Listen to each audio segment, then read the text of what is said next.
Ons Pinkster tema vir die week is Josef van tronk tot troon. Mag dalk 'n vreemde tema vir u wees vir Pinkster, maar ek sal verduidelik. Maandag, vandag kyk ons na droom om koning te word, verkoop as slaaf. Dinsdag van slaaf tot 'n tronkvoël. Woensdag van tronkvoël tot eerste minister. Donderdag God bring Josef se broers se sonde aan die lig. En Sondag sluit ons die reeks af met God seën Josef sy nalatenskap. Dit is dan die tema, en dan vanaand droom om koning te word, verkoop as slaaf. Maar voor ons verder gaan, kom ons sluit die oë en bid ons net saam. Driemaal heilige God, Here, wat 'n voorreg om U te aanbid, om vir U te kan ken, om U ons Vader te kan noem, om deur Jesus U kinders te wees. Here, ons aanbid U, U die almagtige, alomteenwoordige, genadige God. U wat ons verstand te bowe gaan. U wat soveel groter is as wat ons enigstens kan dink. Ons kan nie eers U skepping begryp en omvat met ons brein nie. Hoeveel te meer U. Ons aanbid U.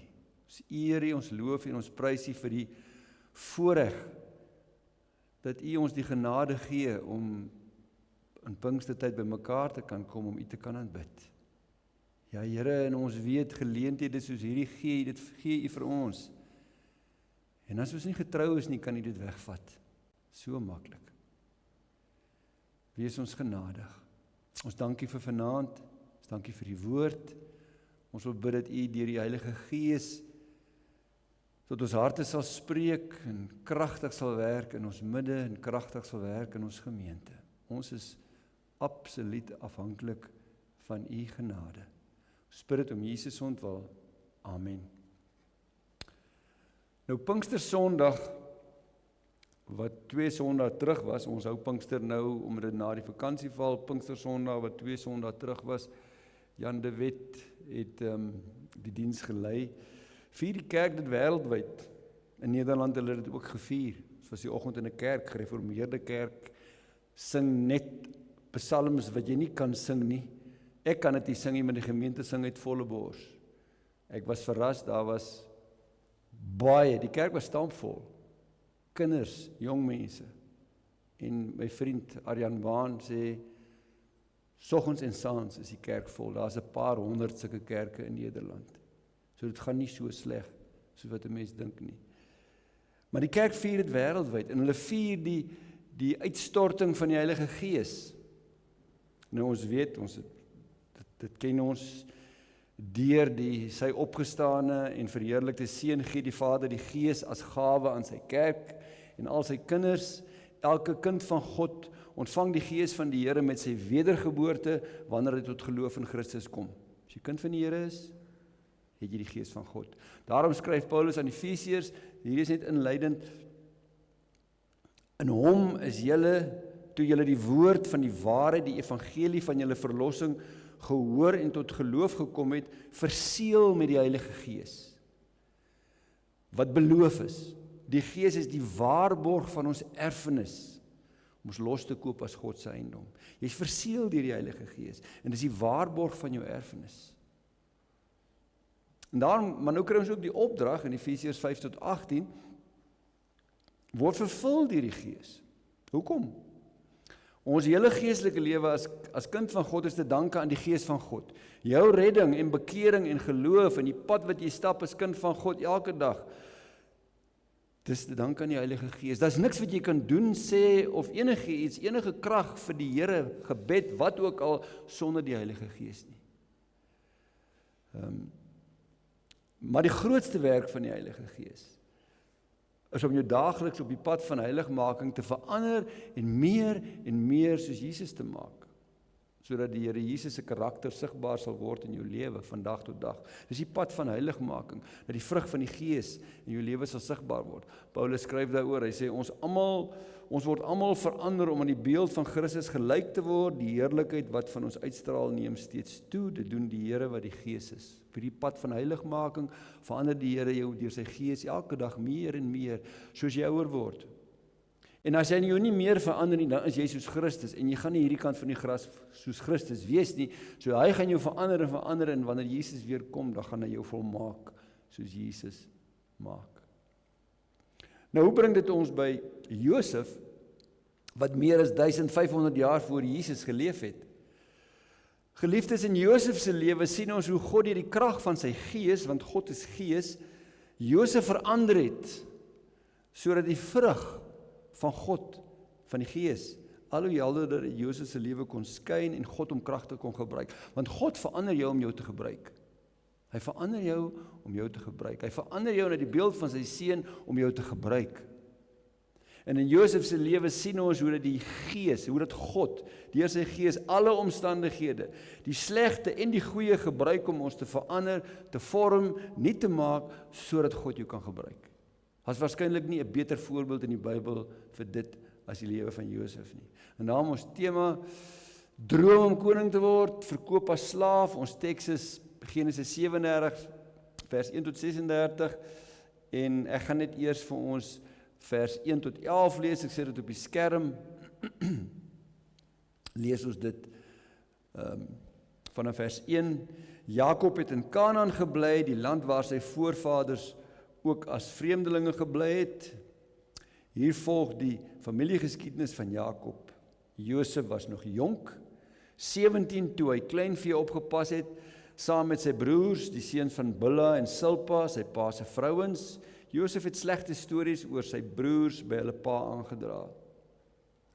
Van al sy seuns was Israel die liefste vir Josef, die seun wat in sy ouderdom gebore is, en daarom het hy vir Josef lang klere met moue gemaak, veel klere gekleed. Toe sy broers sien dat hulle pa vir Josef liewer het as vir enige een van hulle, het hulle afkeer van Josef gekry en het hulle niks goeds oor hom gesê nie.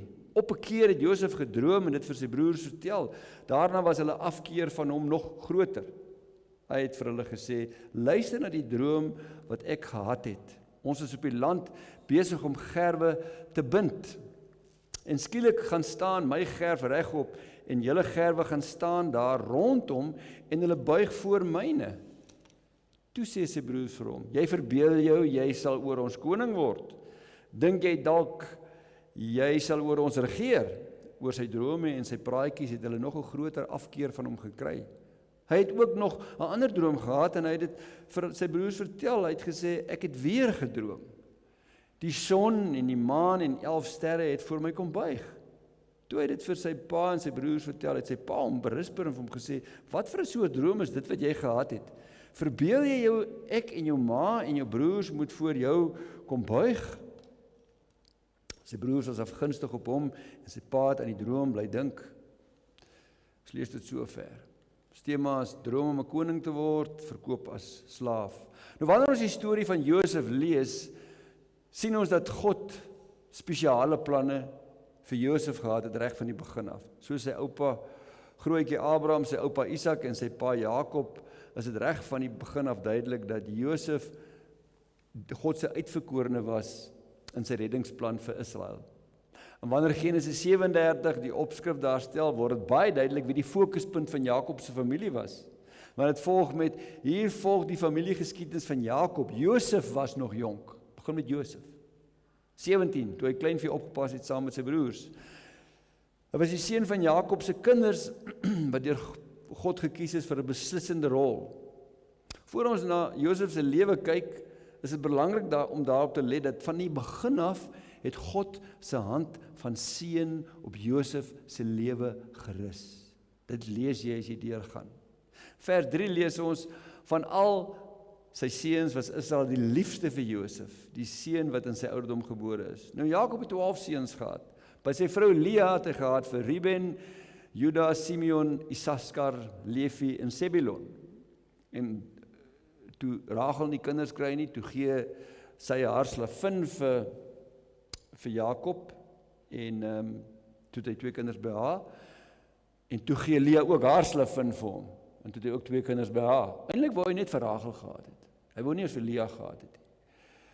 En by Lea se persoonlike slavin Silpa het hy vir Gad en Aser gehad en by Rachel se persoonlike slavin het hy vir Dan en Naphtali gehad en by sy liefling vrou Rachel met wie hy eintlik wou trou het hy gehad vir Josef en Benjamin. Nou die rede hoekom Jakob vir Josef meer lief gehad het as sy ander seuns is omdat hy gebore is toe hy wat ouer was waarskynlik. Laat lammetjies word baie keer voorgetrek, dis verkeerd, maar dit gebeur. 'n tweede rede is omdat Rachel sy liefling vrou was en omdat sy reeds oorlede was. Josef en klein Benjamin was al wat hy oorgehad het van haar. Want as dit van hom afgehang het, sou hy net met Rachel getrou het. 'n verdere rede vir Jakob se liefde vir Josef kon ook wees omdat die ander seuns almal, sonder uitsondering, hom teleurgestel het. Reuben die oudste het hom vergryp aan Rachel se persoonlike slavin Bilha, saam met haar geslaap. Simeon en Levi was uiters gewelddadig. Hulle het al die mans van Simon uitgemoor toe Dina hulle suster verkrag is, toe vermoor hulle al die manne uit. Juda het sy karakter gewys toe hy met 'n Kanaanitiese meisie getrou het en later met sy eie weduwee skoondogter Tamar saamgeslaap het omdat hy gedink het sy is 'n prostituut. Genesis 38. Wat Gad en Aser en Dan en Naphtali betref, lees ons Josef het slegte gerugte vir sy pa gebring, maar dit was nie slegte gerugte in die sin dat hy kinderstories aangedra het nie. Dit was slegte gerugte want hulle het slegte dinge gedoen. Hy het die waarheid gepraat. So al Jakob se seuns het hom teleurgestel. Benjamin die kleinste, hy was nog te klein gewees om karakter te wys. Maar met Josef was dit anders. God se hand en seën het op hom gerus en Jakob het dit duidelik raak gesien. So dalk was Jakob baie lief vir hom omdat hy uitgestaan het wat betref sy karakter. Dit is baie duidelik dat Josef, alhoewel hy moontlik te veel van homself kon dink, alreeds op 'n jong ouderdom 'n verhouding met die Here gehad het. Dit word baie duidelik, want hy was 17 toe hy weggevat is van sy familie af. En deur sy profetiese drome het God sy roeping en sy lewenstaak aan hom in detail openbaar. Maar hy was nog waarskynlik nie geestelik volwasse genoeg om dit alles te verstaan nie. As hy nie 'n verhouding met die Here gehad het nie, sou hy nie staande gebly het nie. Veral nie die beproewings wat hy op 'n baie jong ouderdom wat oor sy lewe gekom het nie. Dan was daar ook baie positiewe invloede wat die ander broers ook gehad het. Jakob, alhoewel 'n bedrieër vroeër, het 'n geryke geloofspad met God gestap en ek kan net indink dat hy met Josef gedeel het sy pad wat hy met God gestap het. Hy sou vir hom verseker vertel het van Abraham wat vir Isak sou offer en hoe dat God ingegryp het en hoe dat hy 7 jaar moes wag vir Rachel. En toe hy weggetrek het van Laban af, sou hy verseker vir sy seuns die verhale vertel het hoe God vir Abraham geroep het en hoe dat Abraham se geloof getoets is. En toe Jakob by Bethel kom, toe Josef al klein, daarin het hy 'n opdrag van God 'n altaar gebou en hoe hy vir Josef, vir Esau gevlug het en daar het God aan hom verskyn. God het aan hom beloftes gegee, 'n leer van engele wat afgekom het en die worstelstryd met God wat Jakob by die Jabokrivier gehad het. Al hierdie verhale het hy vir sy seuns vertel, ook vir Josef. Dit lyk asof Josef dit ter harte geneem het. Dit sou waarskynlik 'n invloed op hom gehad het. Vertel u vir die kinders. Het u vir die kinders vertel die ervarings wat u met God het? Hoe God u lei, hoe God met u praat, hoe u aan God gehoorsaam was, hoe God u geseën het. Daar's min dinge wat so 'n ontsettende groot invloed op jong kinders se lewens uitoefen as die getuienisse van God se wonderdade in die lewens van hulle ouers. As jy dit met hulle deel, maak God 'n werklikheid. Maar terug by Josef. Josef se broers het hom egter minder positief beleef. Die Bybel sê hulle het 'n afkeer in hom gehad. Die 33 vertaling sê hulle het hom gehaat. Die 2020 vertaling sê hulle het 'n weerstand in hom gehad. 'n Afskie, 'n weerstand. Daar was 'n paar dinge wat daartoe aanleiding gegee het. Ten eerste was daar die slegte gerugte wat Josef oor sy broers by sy pa aangedra het. So Josef se lojaliteit het duidelik by sy pa gelê en nie by sy broers nie. En verder het vir Josef se broers baie duidelik geword dat hulle pa die liefste vir Josef is. Die bom het egter gebars toe Jakob vir Josef 'n pragtige gekleurde kleed met lang, amper 'n koninklike kleed koop. En dan ons lees van al sy seuns was Israel die liefste vir Josef, die seun in sy ouderdom gebore is, en daarom het hy vir Josef lang klere met moue gemaak. Waar Josef voorheen nederige skaapwagterswerk saam met sy broers gedoen het, het hierdie koninklike kleed hom in 'n bevoorregte en 'n verhewe posisie geplaas. Dit het hom gevrywaar van handearbeid en werk in die veld. En dit het die broers se weerstand ontlok. En dan lees ons, toe sy broers sien dat hulle pa vir Josef liewer het as vir enige van hulle, het hulle 'n afkeer van Josef gekry en hulle niks goeds oor hom gesê nie. Sy broers was afgunstig op hom. Nou dit is vreemd dat Jakob nie uit sy eie verlede geleer het nie. Hy is deur sy ma Rebekka voorgetrek, bo Esau, sy ouer broer, en dit het 'n jarelange twis tussen hom en Esau laat ontstaan, wat eers baie jare later by die Jabokrivier tot 'n einde gekom het. Wat dit in Josef se geval erger gemaak het, is die feit dat hy drome begin droom het, wat die meerderwaardigheid van sy kleed uitgestraal het, en verder bevestig het. Nou in sy eerste droom het Josef gedroom dat hy en sy 11 broers op die land besig was om gerwe vas te bind, en Josef se gerf het regop gaan staan en hulle gerwe het voor syne gebuig. Dit vertel jy nie vir jou ouer broers nie. As Josef wysheid gehad het, sou hy dit vir homself gehou het, maar hy het dit waarskynlik geniet om die droom vir sy broers te vertel, of dalk was hy baie naïef. Ons lees, ons was op die land besig om gerwe te bind, en skielik gaan staan my gerf regop, en julle gerwe gaan staan daar rondom, en hulle buig voor myne. Hy het nie besef hy speel met vuur nie. En dan vra sy broers hom, jy verbeel jou, jy sal oor ons koning word, dink jy dalk jy sal oor ons regeer? Min het hulle geweet hoe profeties die woorde was, want die droom was van God. En dan gee die Here vir Josef nog 'n droom, wat eintlik net 'n bevestiging is, dat die eerste een waar is. So het Josef drome leer onderskei, die eerste droom, 'n tweede droom, en die tweede droom is 'n bevestiging dat die eerste een waar is, dis God met hom gewerk het. Ek het weer gedroom, die son, die maan en die 11 sterre het voor my kom buig. En in plaas daarvan dat Josef hierdie drome in alle nederigheid in sy hart bewaar het, het hy dit vir sy pa en sy broers vertel. Dit staan nie daar nie, maar dit is heel moontlik, ons weet nie, dat hoogmoed dalk in sy hart kon inkruip, maar sy vernedering was baie naby. Of dit as gevolg van hoogmoed is, dit sal ons nie weet nie, die Bybel sê dit nie vir ons nie. Ons kan dit inlees as ons wil, maar dit staan nie daar nie. Jakob het hom berispe en gevra of hy dink dat sy pa en ma en broers voor hom moet buig. Vir Josef se broers was dit die laaste strooi, hulle harte was gevul met haat en afguns teenoor hom. Oor sy drome en sy praatjies het hulle nog 'n groter afkeer van hom gekry, lees ons.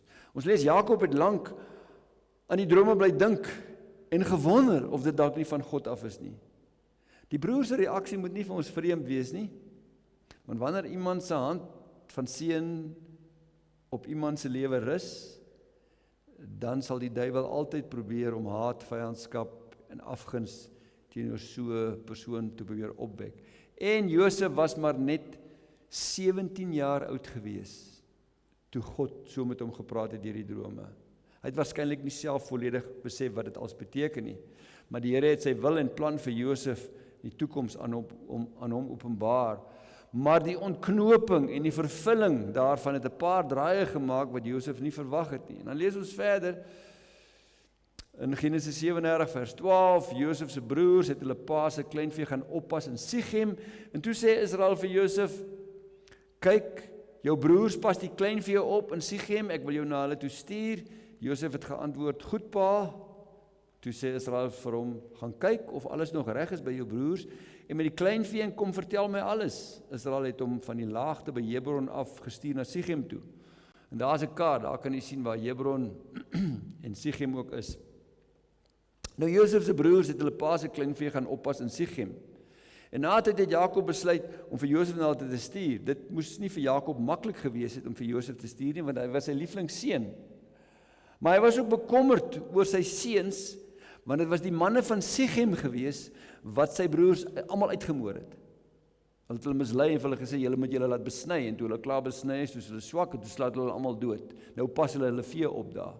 So nou is Jakob bekommerd.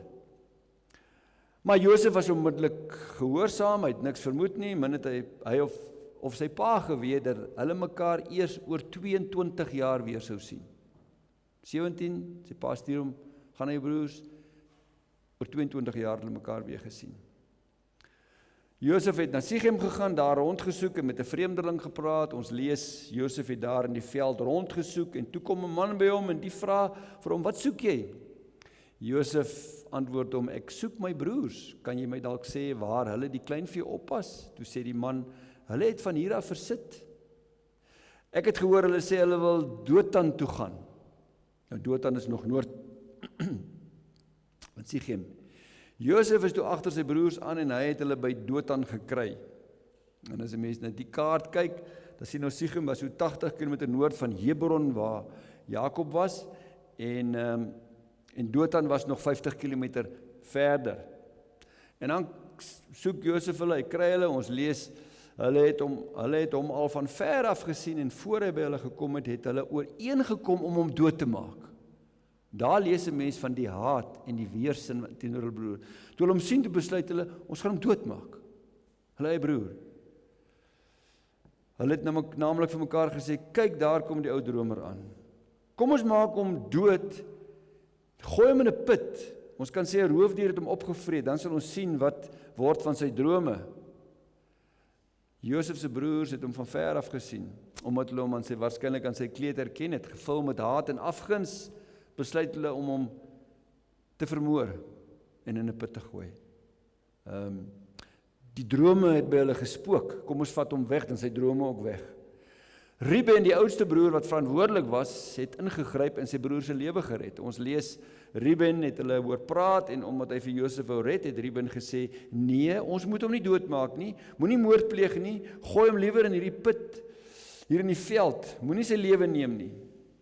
Reuben het dit gesê, sodat hy vir Josef kon red en hom na sy pa toe kon terugstuur. Hy was van plan, sal hom in die put gooi, dan haal hy hom in die nag uit, en dan vat hy hom terug in sy pa toe. So red hy Josef se lewe. Want toe Josef daar aankom, het hulle sy kleed afgeskeur, uitgetrek, en hom in 'n droë put sonder water gegooi. Ons lees, Josef het skaars by sy broers aangekom, of hulle trek sy klere uit, die lang klere met moue wat hy aangehad het, en vat hom en gooi hom in die put. Dit was omtrent 'n verwelkoming na 'n staptog van 130 km. Hy het geweet sy broers hou nie van hom nie, maar dit het hy nie verwag nie. En na hom in die put gegooi het, gaan sit hulle dood, rustig en eet. Dit wys hoe hard hulle harte was, totaal ongevoelig vir hulle broer se lot. Hulle sou dit waarskynlik nie eers kon regkry as 'n skaap ingeval het, die sou hulle uitgehaal het. Dan beskik God dit so, dat daar 'n groep Ismaelitiese handelaars op hulle kamele verbykom.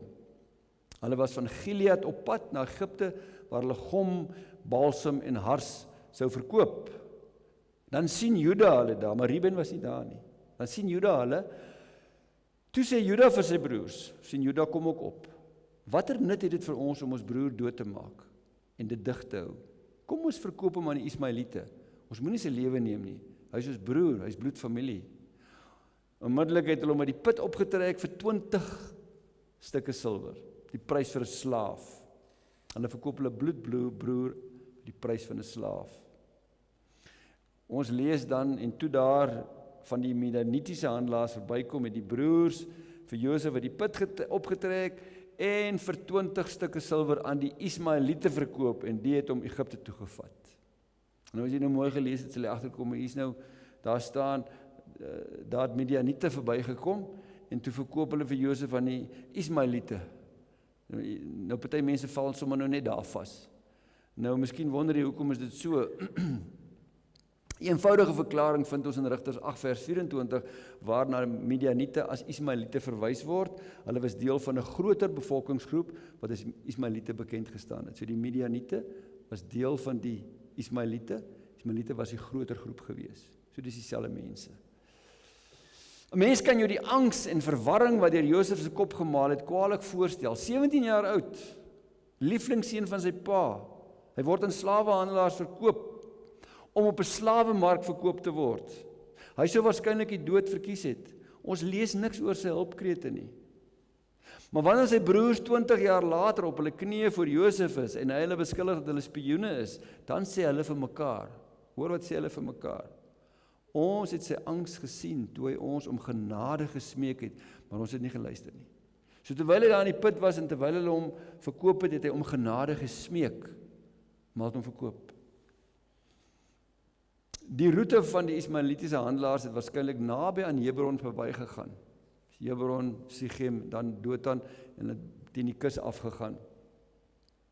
Dan sou hulle teen die kus van die Middellandse See afbeweeg het tot by Egipte. Daar is nog 'n kaart. As 'n slaaf, waarskynlik met toue vasgebind, het die 17-jarige Josef die 400 km na Egipte aangepak. Dink aan al die twyfelvrae. Sy pa se lieflingsseun, hy ken die God van Abraham, Isak en Jakob. En nou loop hy vir weke van Dothan na Egipte. Waar is die God van my pa? Die God van Abraham? Die God wat ek ook dien? Wat het van al die beloftes geword? Dink aan die angs, die vertwyfeling en ongeloof wat sy hart sou vul. Maar hy het nie God verloor nie, ten spyte van dit. In Egipte is Josef aan Potifar, die hoof van die Farao se leiwag, verkoop. As ons nou teruggaan na die verhaal, Reuben, soos ek net nou gesê het, was nie by toe sy broer se Josef verkoop het nie. En dan lees ons, toe Reuben terugkom by die put, was Josef nie daar nie. Reuben het sy klere geskeur en teruggegaan na sy broers en vir hulle gesê, die kind is weg, wat moet ek doen? Hy is die oudste.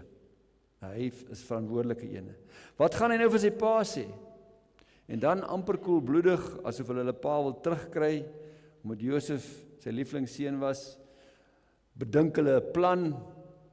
Ons lees, maar sy broers het 'n boklam geslag en die klere van Josef gevat en in die bloed gedoop. Toe stuur hulle Josef se klere met 'n boodskap vir hulle pa. Ons het dit opgetel. Kyk of dit dalk u seun se klere is. En Jakob het dit erken. En dan lees ons Jakob sê, dis my seun se klere. 'n Roofdier het hom opgevreet. Josef is opgevreet. En Jakob het sy klere geskeur en rouklere aangetrek. Hy het lank oor sy seun getreur. Al sy kinders het vir Jakob probeer troos, maar hy wou hom nie laat troos nie. Hy het gesê, ek sal bly treur oor my seun tot ek by hom in die dood is. So het Josef se pa bly treur oor hom. Al sy kinders wou hom troos, maar hy wou hom nie laat troos nie. Jakob het gedink dis die einde, maar eintlik was dit net die begin. Dit gebeur met ons ook. Jy dink is die einde, maar dan is dit net die begin. Dit was net die begin. En van daardie dag af sou die broers se gewetens hulle al hoe meer pla. Dit sou hulle elke dag pla. Elke dag. Want die grootste straf wat sonde bring, is 'n gewete wat soos kanker voortvreet en nooit ophou om jou te pla nie, behalwe as jy vergifnis kry deur die bloed van Christus wat jou hart tot rus bring. Geliefdes, hierdie is maar die eerste hoofstuk in die ontvouing van God se reddingsplan met Josef se lewe wat deur drome aan Josef geopenbaar is. Nou is die vraag, was God in beheer? Was hy in beheer?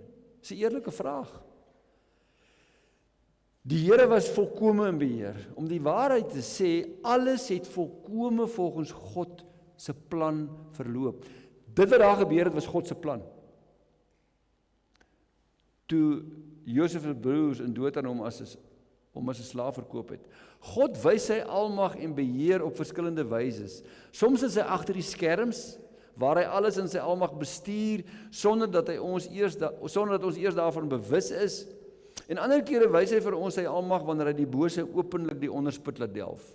Maar hy bly in beheer. Kom ek noem 'n voorbeeld.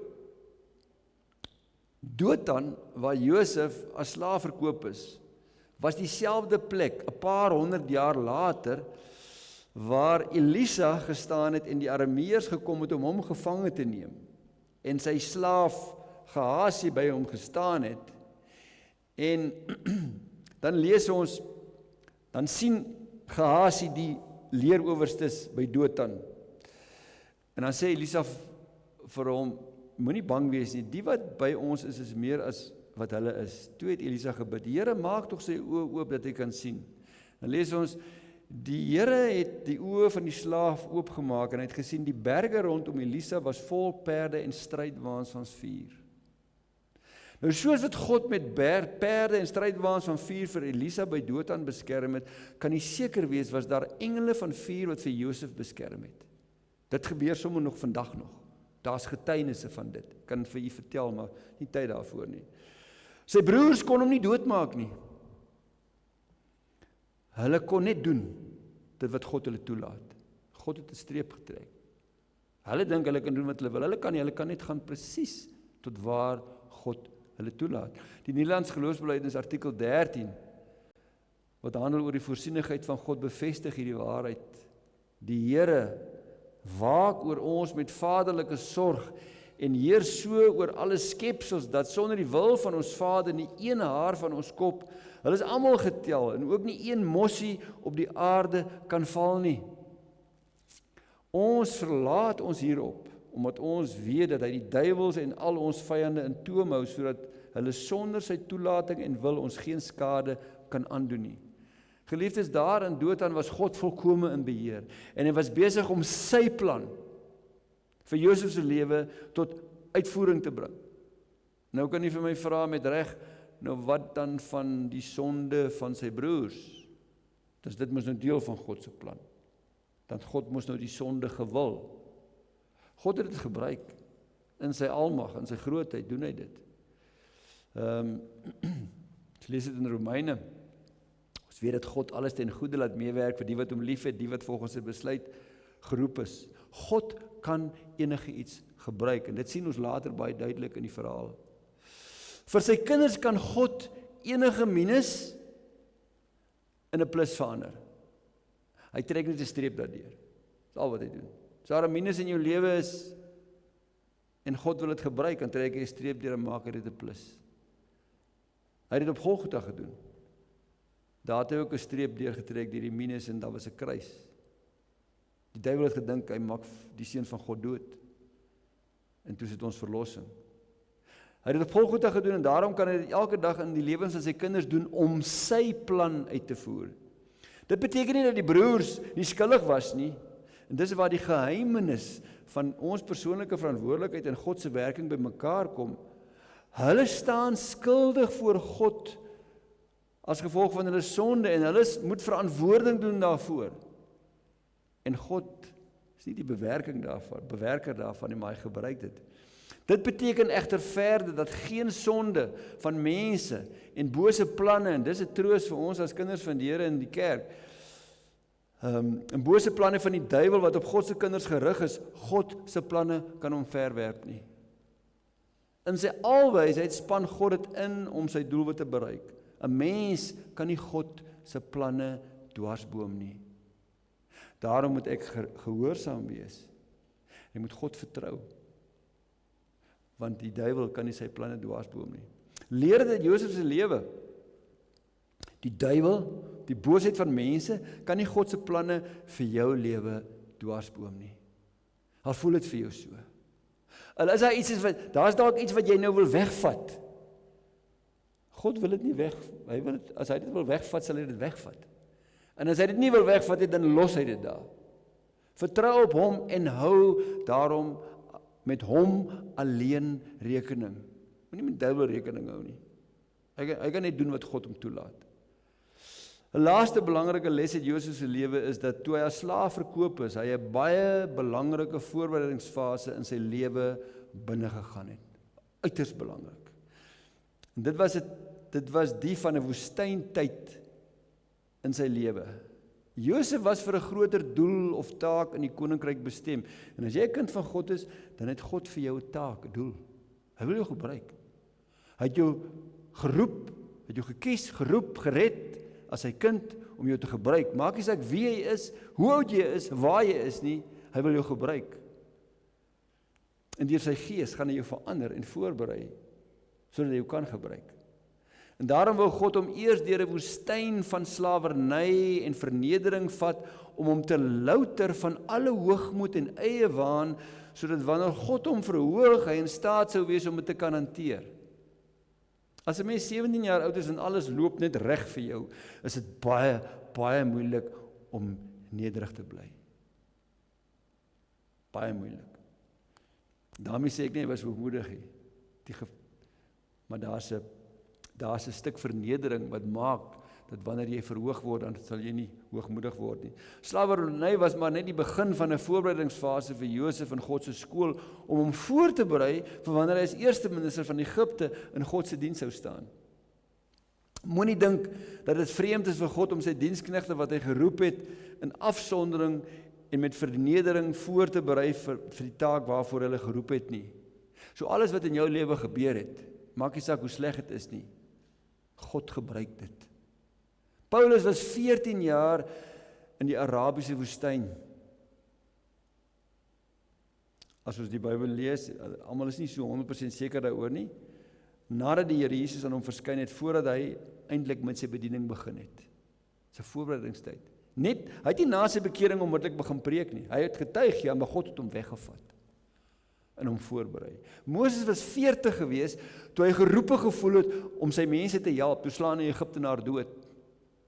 Toe vlug hy. Hoe lank was hy in die woestyn? 40 jaar. Sodat hy eintlik al vergeet het daarvan, dat hy sy mense kan help. En dan verskyn God aan hom in 'n doringbos en sê vir hom, gaan bevry my volk, nou is jy reg. Jy was nie reg op 40 toe jy Egiptenaar doodgeslaan het, nou is jy reg. Hierdie woestyntyd kan verskillende dinge vir verskillende mense beteken, en die Heilige Gees gebruik dit in jou lewe om jou te verander en jou te vorm en jou toe te rus, sodat hy jou kan gebruik. En voel jy nog nie in die graf is hy met jou besig om jou voor te berei, want hy wil jou gebruik. God stuur nooit sy kinders uit om 'n taak te verrig, voordat hy hulle nie voorberei het nie. God se goue reël in God se koninkryk staan vas. Dis eers af en dan op. As jy eers opgaan, dan kom jy vinnig af. As jy eers afgaan, dan tel God jou op. Dit lees ons in die Bybel. 1 Petrus 5 vers 6. Onderwerp julle daarom in nederigheid aan die kragtige hand van God, sodat hy julle kan verhoog op die tyd wat hy bestem het. En dit is baie keer langer as wat jy dink, want die woestyn hou soms langer aan. So geliefdes, as jy woestyntyd beleef in een of ander area van jou lewe, jy weet God het jou geroep vir iets meers en groters, moenie murmureer nie, moenie teen moeilike omstandighede of mense vaskyk nie. Moenie teen mense vaskyk nie. Hou met God rekening alleen. Hou jou oë op die Here en vertrou hom. Alweer spreek jou omstandighede die waarheid en die karaktereienskappe van God, die een in wie jy glo en waarop jy vertrou. Moenie na dit kyk nie. Kyk na God, na hom alleen. Onthou, God se goue reël, eers af en dan op. Mag die Here vir ons help, dat die Heilige Gees ons oë sal oopmaak, dat ons hom sal toelaat om dit in ons lewens te gebruik. Ek gaan vanaand geleentheid gee vir stil gebed, en as ek afsluit, dat ons onsself voor die Here sal verootmoedig, net stil te raak voor die Here, en waar jy in jou persoonlike geloofspad is. Dalk voel dit vir jou, jy is in die woestyn, dalk is jy op 'n plek waar jy dink jy moenie nou daar wees nie. As jy daar is, weet, ek praat nie van jou eie sonde nie. God kan dit ook gebruik, maar dat die Here met jou pad stap en jou oë sal oopmaak. Ek gee geleentheid vir persoonlike verootmoediging en gebed, en dan sal ek vir ons afsluit. Hemelse Vader, saam met Jesaja wil ons net voor U kom staan en net kom bid. Here, wees ons genadig. Op U wag ons. Wees elke oggend ons krag, ja, ons verlossing, tyd van nood. Here God, ons is so van U afhanklik. En ons wil vanaand vir U kom dankie sê, vir alles wat U in ons lewens gebruik. Ook daardie dinge wat vir ons sleg is. Ook daardie dinge wat mense aan ons doen wat sleg is.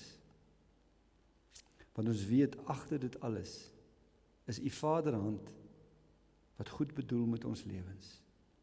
En wat een ding in oë het, en dis om deur U Heilige Gees ons te verander, om meer en meer soos Jesus te word. Dit gaan nie oor ons drome nie, dit gaan nie oor ons geluk nie, dit gaan nie oor ons voorspoed nie, dit gaan oor die beeld van U Seun in ons, dat U Seun baie broers kan hê, baie susters kan hê, en dat U verheerlik kan word deur ons, Here. Ja, Here, ons wil onsself aan U kom toewy, ons aan U kom oopstel, en bid dat U alles sal gebruik. Ja, Here, en dat ons aan U sal toewy, en dat ons deur ons ongehoorsaamheid en sonde, dit nie vir onsself net moeiliker sal maak nie. Help vir ons, Here, om aan U getrou te bly, en te buig voor U hand, voor U snoeisker, wanneer U ons afneem, wanneer U ons in 'n woestyn sit, wanneer U omstandighede gebruik, wat vir ons bitterlik sleg is.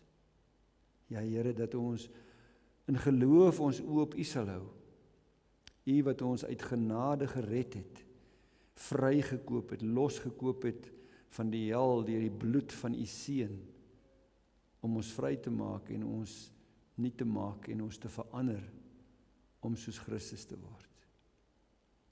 Geef vir ons geloofsoë, dat ons soos Moses sal wees en sal leef asof ons die onsigbare God sien, en dat ons lewens net 'n getuienis vir U sal wees, deur die krag van U Gees, die krag van U genade. Help U vir ons, Here. Maak ons getrou aan U. Ons bid dit nie net vir onsself nie. Ons pleit, Here, vir die Pionierspark gemeente. Ons pleit dat U in U groot genade ons sal kom aanraak. Ja, Here, dat mense opnuut 'n honger en dors na U sal hê. Ons sidder as ons dink aan mense wat koud geraak het, wat wegdryf van U af. Mense wat op 'n stadium U naam bely het, maar koud geraak het. En nie besef hulle speel met die lewende God nie. Wees ons genadig. Rig ons harte op U en vul ons met U vrede en U vreugde. Ons bid dit om Jesus ontwil. Amen. Ons gaan afsluit met Daar's 'n dierbare kruis, Halleluja, lied 80. Ons gaan vers 1, 2 en 3 sing, en daarna is daar sop en broodjies, of ek dink 'n sop en broodjies, op die kerksaal se stoep. Kom ons sing vers 1, 2 en 3.